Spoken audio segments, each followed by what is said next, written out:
Udhna police station વિસ્તારમાં ગઈ તારીખ 15/2/2026ના રોજ ધરતી નમકીન પાસે એક બે કામદારો ચાલતા જતા હતા અને એમનો ફોન સ્નેચિંગ કરવામાં આવેલો, જે આધારે ઉધના પોલીસે ગુનો નોંધવામાં આવેલો અને આગળની તપાસ ચાલુ કરવામાં આવેલી। જે તપાસના અંતે બે આરોપીઓને અલગ અલગ 200થી વધુ સીસીટીવી કેમેરા પોલીસ દ્વારા ચેક કરી આરોપીઓ આઈડેન્ટિફાઈ કરી અને આરોપીઓને શોધી લેવામાં આવેલ છે।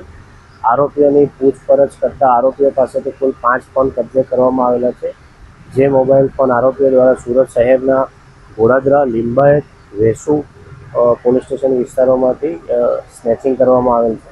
આરોપીઓ વિરુદ્ધમાં અગાઉ પણ સ્નેચિંગના ગુના દાખલ થઈ ચૂકેલા છે, એટલે આરોપીઓ ગુનાહિત ઇતિહાસ ધરાવે છે। બે આરોપીઓ છે, જેમાં એક આરોપીનું નામ છે વિકાસ રાજભોજ અને બીજો આરોપી છે અરમાન। એક અરમાન છે એ સલાબતપુરા આંજણા વિસ્તારમાં રહે છે, જ્યારે વિકાસ નામનો જે આરોપી છે એ વેસુ આવાસમાં રહે છે।